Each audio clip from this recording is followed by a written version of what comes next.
My friend Darin Gantt, Panthers.com, is joining us here on the Adam Gold Show because we just saw Dan Marino and the Panthers, Bryce Young and the Panthers carve up the Atlanta Falcons, and we expect that will happen to the San Francisco 49ers. Darin Gantt, we have a Monday night game. Do you remember how to do these? Not really, no. It's been a minute, but no, you know me. I'm an old guy. I prefer a Sunday 1 o'clock kick where I can, get my normal bedtime, keep everything on the same schedule. Well, sort of. If you will allow yourself to go West Coast time, it starts 8 to like 5 o'clock in the afternoon. So you'll be able to be in bed by 10. All right, let's talk about what we saw with Bryce Young. For people who have been in Bryce Young's camp, and I have, we recognize that we'd love to see him be a little bit more consistent. But we have all seen similar things to what we saw on Sunday, just not, like for an entire game. We've seen it for a drive, certainly in the fourth quarter. Last year we saw it, but that was impressive. So just give me your thoughts on what you watched in Atlanta and how repeatable that is.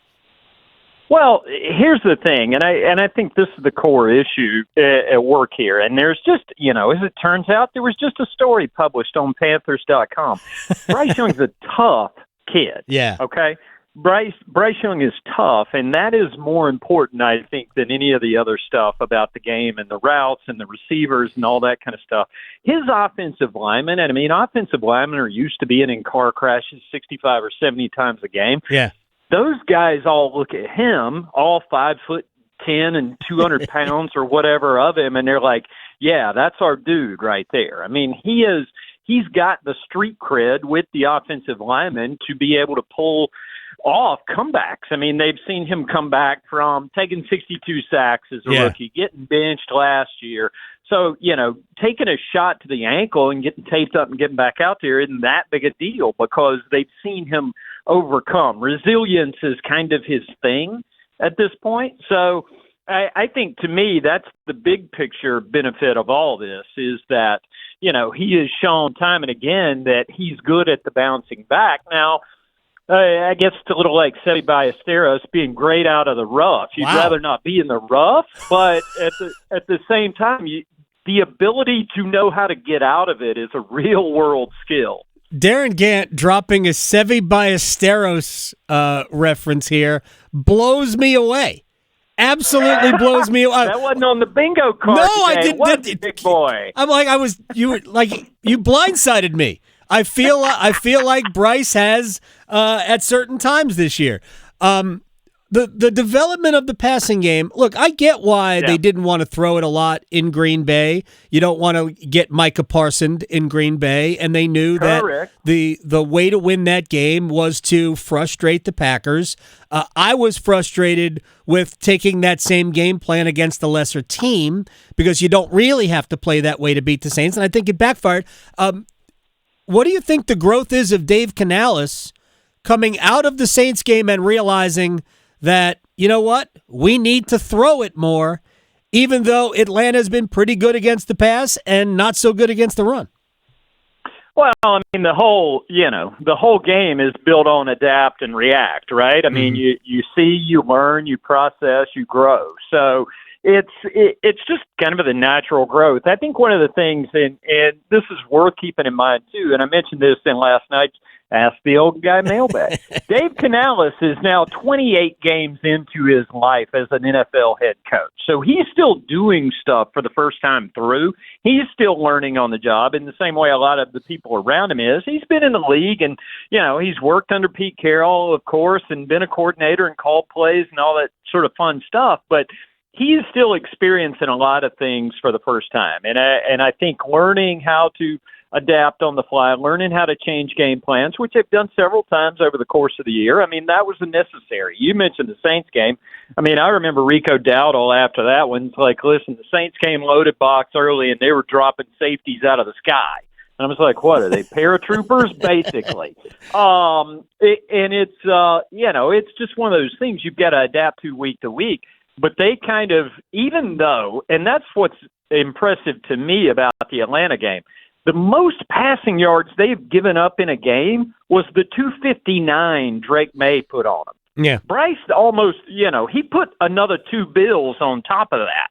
And that was the thing that I don't think a lot of people anticipated, because they can get after a quarterback down there. Yep. They don't have that one big 10-sack guy like Micah Parsons who's constantly wreaking havoc.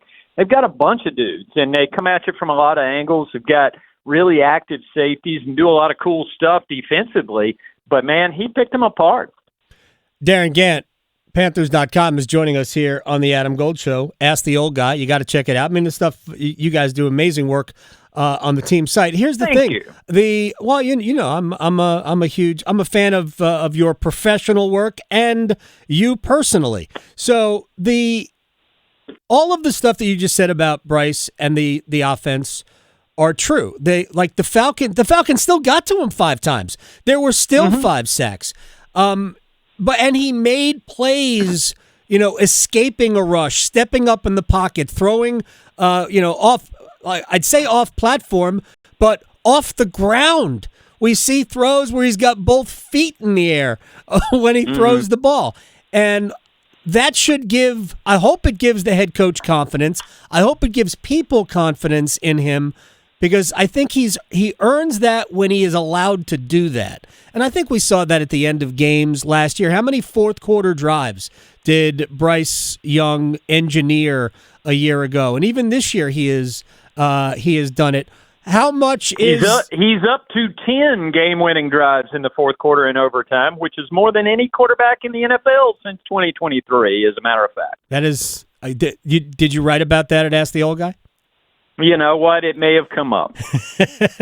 All right, now tell me, when was the last time, and I realize that many of the current Panthers players were not on the roster then. When was the last time we were approaching Thanksgiving and a game actually mattered in the standings? This is new territory for this franchise over the last 5 or so years, maybe even a little bit longer. It's certainly new to basically every player of significance on the roster.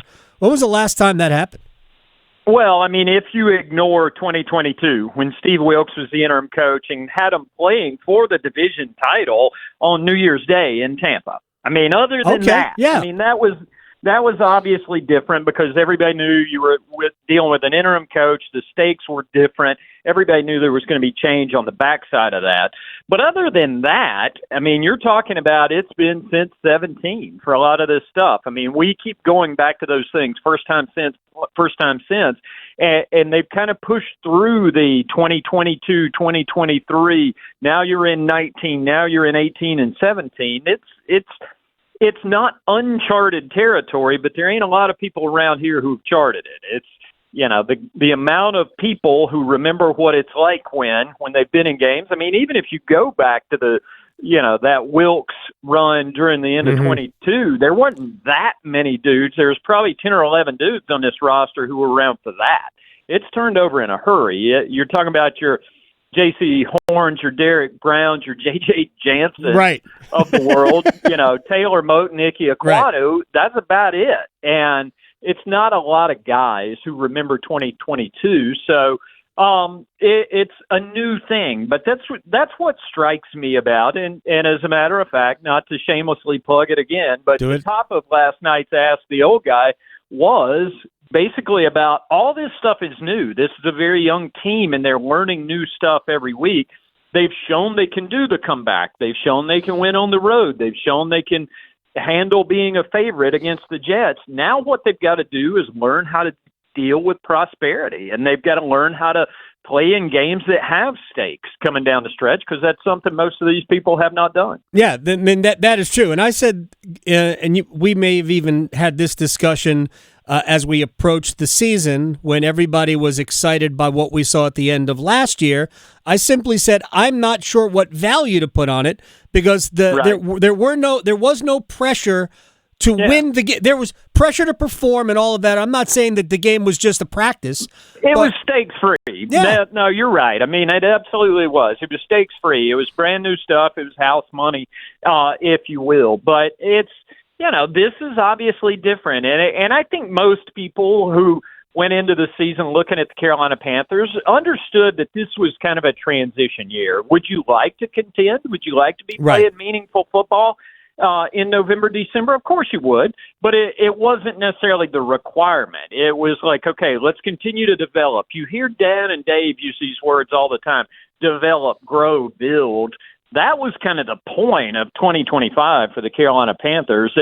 And what they've done is possibly shown that they're a little bit ahead of expectations because a lot of things have went right. I mean, the defense has played worlds better than we anticipated coming into this year, even with all the changes they made over there. This just in, Derrick Brown, good at football. Derrick Brown is such a beast. It's so much fun to watch him every week. Talk to me about Nick Scarton. I don't even know if I pronounce his name right. I don't really. I mean, I do care, but Nick I get Scarton it? is a good kid, and I don't mind calling him a kid because he's a good player. 21 years old. Wow, he is 21 years old. I have children older than Nick Scarton, and special shout out to baby girl. I'm going to take her out for her birthday tonight, even though it was a couple weeks ago. So that's just how busy I've been around here. But when I've got kids, Nick Scarton walked in the building. He looked at J.J. Jansen, and he said, "My mom's your age." J.J. said, "What are we doing here?" But, Nick Scarton's coming on, man. He's active. And the thing that's cool about Nick Scarton is that he works. He works like an old dude. He's surrounded by old heads.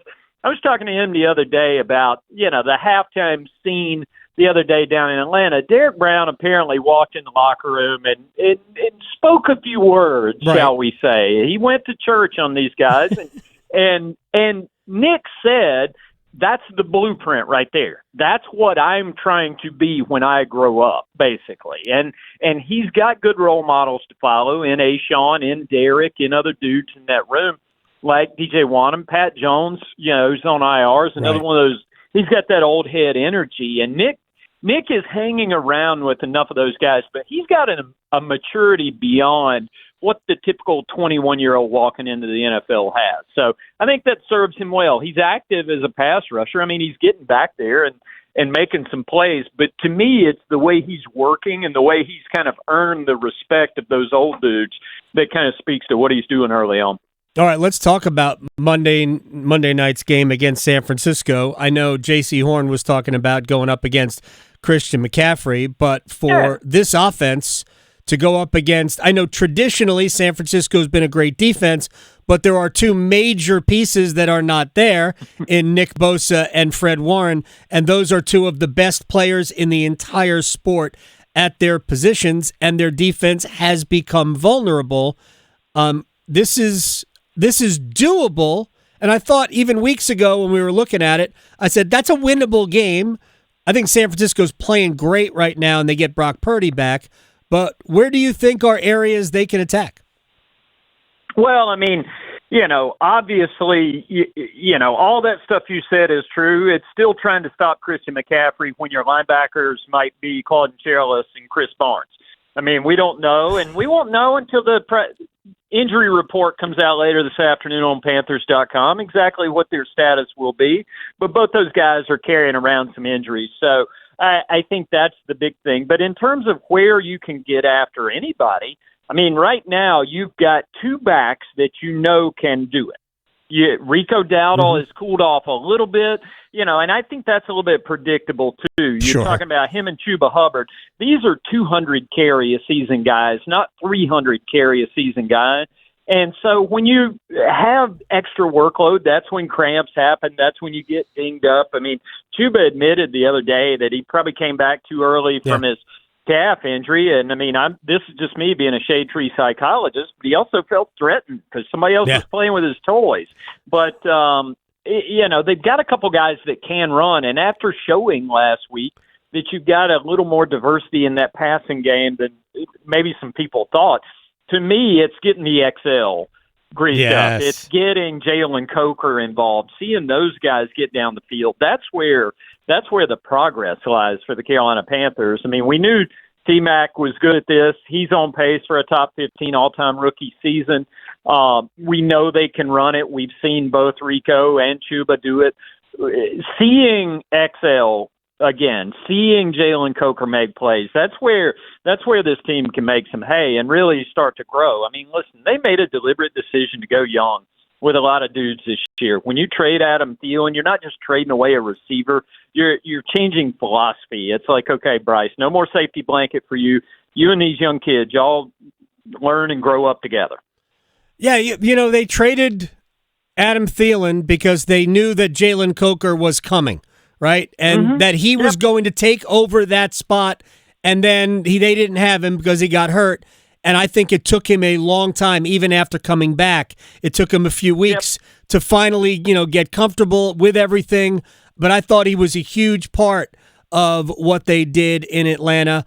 And Xavier Legette maybe hasn't been as consistent, but he played a big role. Obviously, the biggest attraction is McMillan, but they do have other options. And I like Mitchell Evans as a tight end. He's a lot of fun, isn't he? He's old school football. I like Mitchell Evans as an emergency tackle. He was willing to play offensive line a couple weeks ago when everybody got hurt. But he's all ball, that one. He's another one of those young kids that, and that's the thing. You look at that tight end room. Tommy Trimble's the old dude at 25. And so they got a bunch of kids running around, and that's where, I talked to Andy Dalton. I like hanging out with old guys like you and Andy Dalton. And I was talking to Dalton about it, and it was reminiscent to him of his early years in Cincinnati when him and A.J. Green get in there as rookies. And it's like, all right, kids, get after it. And there's something to be said for the growing and going through that stuff. And that's what Bryce and all these guys are going through right now. All right, should be fun, man. Monday Night Football with stakes, actual stakes, as we we will be 4 days before Thanksgiving. Thank you so much. Wait, Thanksgiving's next week? That's what I was told. Why didn't someone tell me? That's what. Doesn't it feel like it's early this year? It feels like it's early to me. I don't know. It either feels like it's early or it feels like I'm late because I'm struggling right now. It's Thursday, or that's what they tell me, but I'm on Wednesday's schedule, so I'm getting ready to walk out to football practice here in a little bit.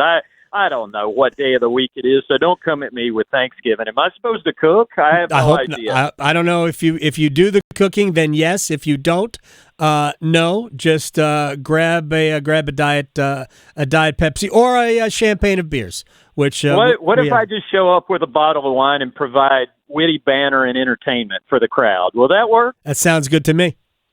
Sounds good. We'll set a place for you, Darin. I appreciate your time, man. Happy birthday to your daughter. Absolutely appreciate it. Baby girl's all grown up. She's older than half the football team here. Oh my! Well, that's great. You're not supposed to say her age. I didn't. So, anyway, sort of did. All right, that's all right. I'll try to get you in trouble. I'll talk to you later. Sounds good. See you.